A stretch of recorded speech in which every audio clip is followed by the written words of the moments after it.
In this video, I'm going to show you how to factor a quadratic by grouping, specifically when the a value is not equal to 1. So in this particular problem, my a value is 7, my b value is negative 17, and my c value is 6. So the first step in factoring a quadratic by grouping is to find the factors of ac that add up to b. So a times c is 42. So I want to know what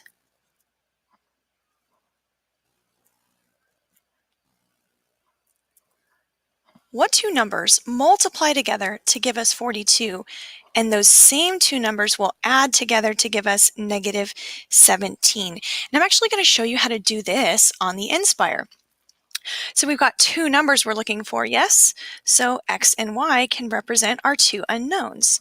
And then in the nspire, I can go to the home screen and I can either select this graph down here, or I can make a new document and add a graphs page.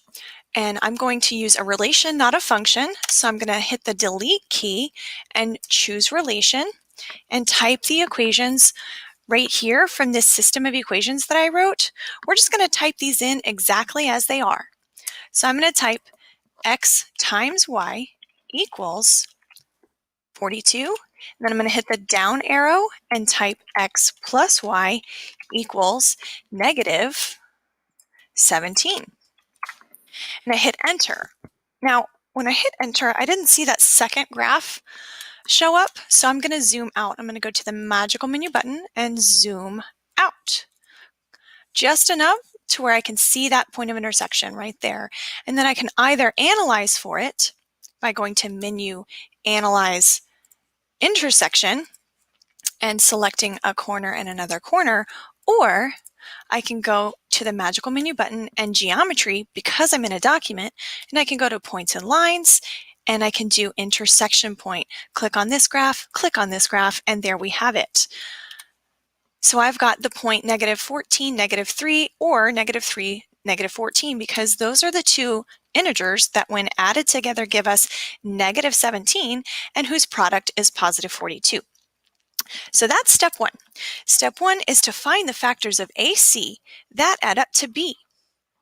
And step two is to break it down. So I'm going to take this middle term here, and I'm actually going to break that down into negative 14x and negative 3x. And it's important that we always have those separated with addition. Then I'm going to bring down the positive 6 from before and the positive 7x squared from before as well.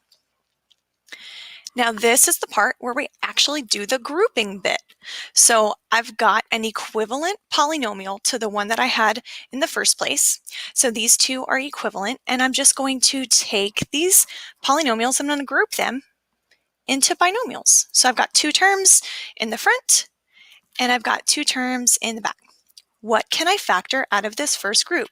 Well, I notice that there's a 7 and a 14, and since 14 is divisible by 7, I can factor that out, and they both have an x. So I'm going to factor out 7x from this first group, and what's left behind is x minus 2. From the second group, I can factor a negative 3. At this point, it's going to be important for us to realize that we're going to take whatever sign this first term is, that's what we're going to factor out. So since that's a negative 3, I'm going to factor negative 3 out and be left with x minus 2. Do you see what I see? A common factor that we can remove, leaving us with the other factor, leaving us with 7x minus 3. And that's it. That's the whole process. That is factoring by grouping, specifically when a is not equal to 1. The first thing we did was find the factors of AC that add up to B, and I used this system of equations in order to do that. I did that graphically in the nspire, thank you nspire, and then I was able to come over here and do step 2, which was to break down that B term into those factors of AC that add up to B. Step 3 is to group into binomials, which I did right here. the pink parentheses. The next step is to factor whatever we can out of each group. So the greatest common factor from the first group was 7x. The greatest common factor from the second group was -3, which revealed a common factor of x minus 2 that we could factor out and have the remaining factor from 7x minus 3. I hope that you have found this incredibly helpful, and I hope that you revisit it anytime you want to brush up on your skills for factoring quadratics by grouping, specifically when a is not equal to 1.